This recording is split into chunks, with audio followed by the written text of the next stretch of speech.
Adam, what gets you up in the morning? I guess wheelchair rugby. I work in the sport. I coach. I'm chairman of my local club. So yeah, definitely wheelchair rugby gets me up in the morning. It's a great sport. It's a privilege to be part of it. And it's probably a sport that's changed my life. It's given me a career after my spinal cord injury. Brilliant. And this year's Disability History Month is around disability and employment. What's been your experience being with employment before and after your accident? Give us a synopsis of your education and career so far. Yeah, sure. So I wasn't particularly academic at school. I left school at 16 and went to work for Sainsbury's. I spent 5 years doing that.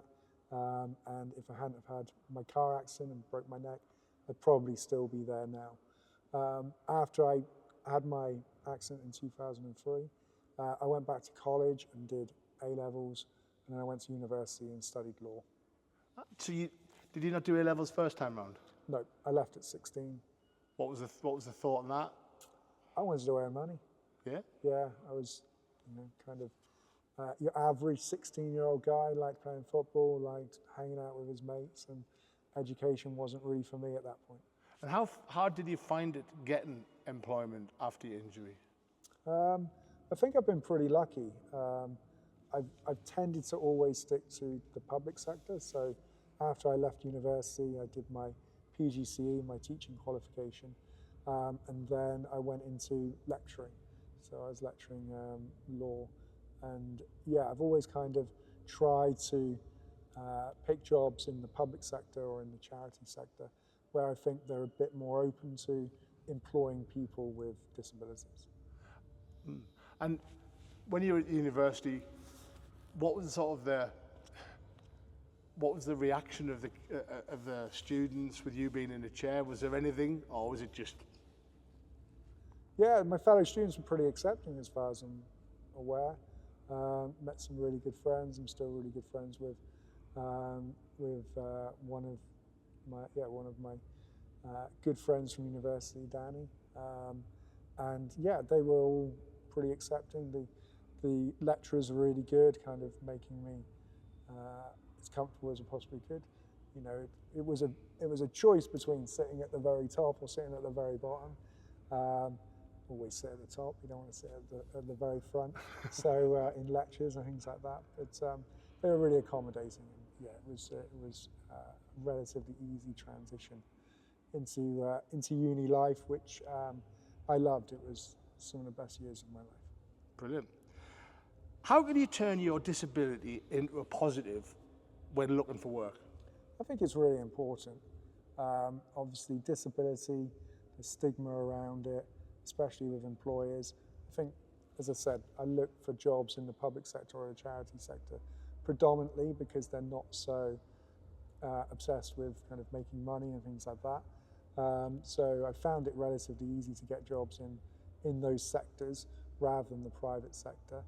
And being able to turn your disability to a positive is really important. I mean, when I was How do you do that? So when I was at university, I was the rep for a legal database company called LexisNexis. And I remember in my interview, I said that my disability would help me in this role because I stick out on campus. You know, there's the guy in the wheelchair, he's the LexisNexis rep. So if you can do that, if you can make your disability kind of a positive rather than a negative, I think that really goes to helping you gain employment. And around sort of advocacy, disability doesn't mean inability, does it? Absolutely not. No, absolutely. What would you say to future employers to employ someone with a physical disability? I think it's really important for future employers to employ disabled people. I think it brings new ideas.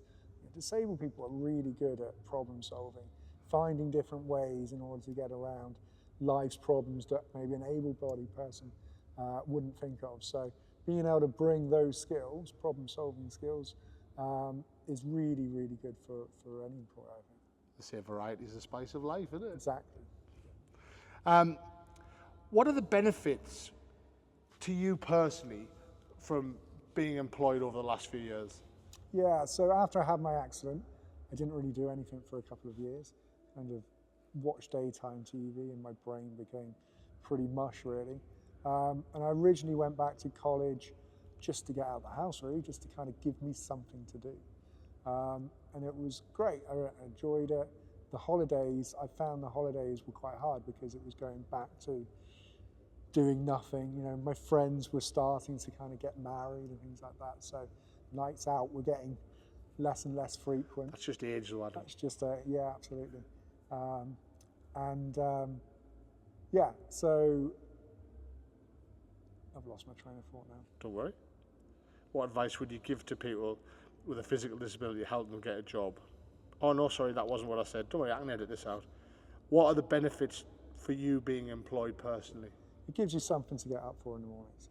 It gives you a target. It gives you, you know, I think this job that I do now for GBWR, while I love it and I love coming to competitions and interacting with people, it can be quite lonely because otherwise we're working at home, aren't we? We're quite isolated. And I do kind of miss going into college or university just to be able to interact with my fellow lecturers or students. So that's a big thing, just giving yourself something to get up for in the morning, giving you a target, giving you things you need to be doing. And that, I think that's really important for you and your mental health as well. Yeah.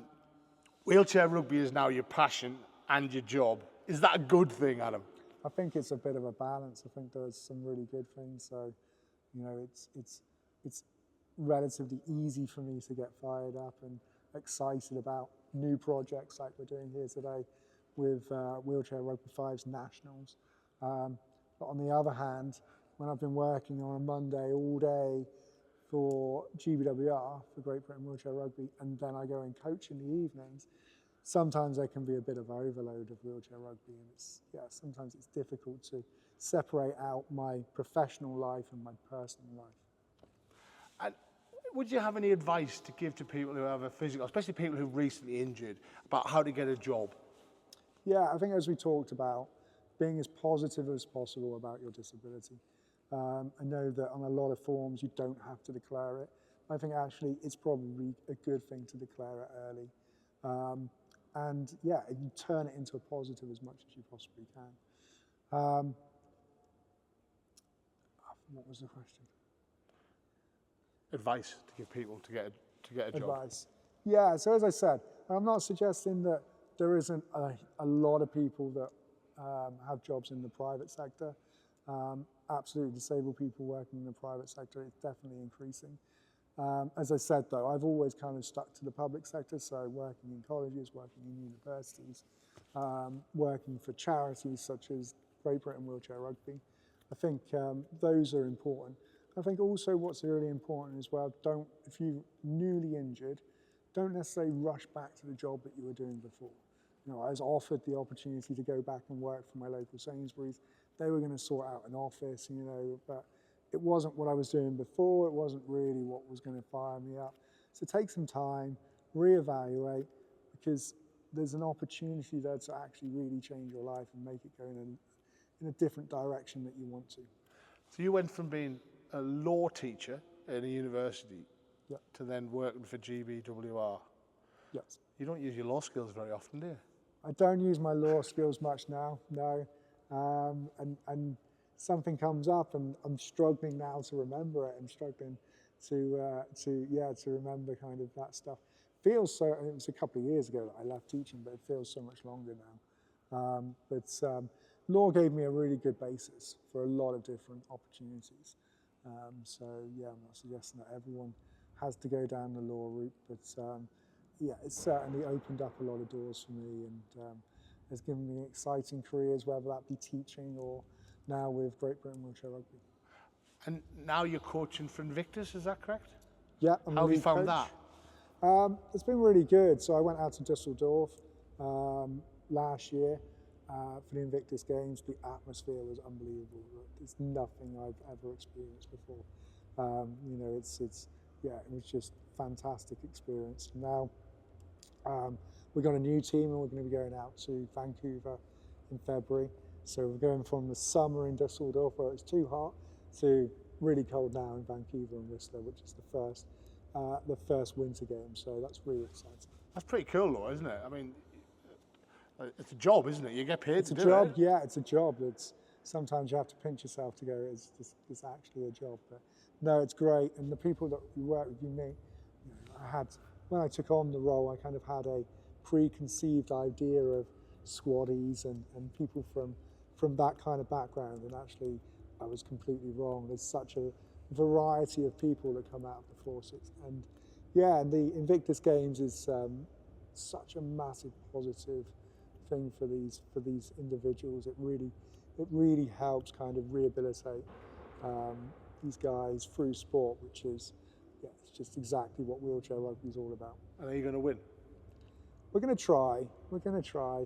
We got a silver last time, and it'd be great to go one better this time. A good squad, but it's really difficult because you don't know what the other teams are going to turn up.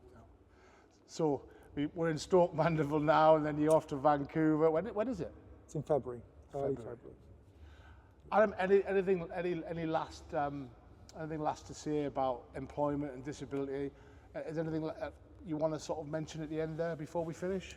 I think there's always going to be knockbacks and there's always going to be rejections, and sometimes they're really difficult to get over. And if you have a flurry, trying to apply for jobs now, it's not like it used to be where you could just send your CV off.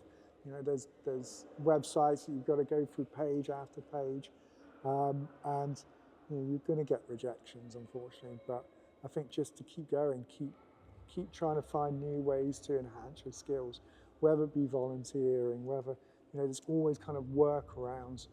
Not necessarily going to go the same route that perhaps able-bodied people do, but the more you can do, the more you can build your CV, the better it will be, and in the end you'll end up with a job that hopefully you'll love. Brilliant. And you said when we spoke last week, you might do some tips and tricks in the next video about how to sort of get jobs, how to write a CV with a disability, etc. Is that something you want to do? Yeah, I'm happy to help out. Yeah, if people would like my help, absolutely. I think for tips and tricks, etc., is as I said, just keep pursuing, and make your disability a positive. Never give really up. Important. Yeah. Never give up. Yeah. Life's about that, isn't it? We all have knockbacks, we all have ups and downs. Nothing's just a straight trajectory. I think that's brilliant. I think it really helps, and I think even if one person gets something out of this interview, it's a positive thing. Yeah, absolutely. Thank you very much. Go and have your dinner now. Thank you, Mick.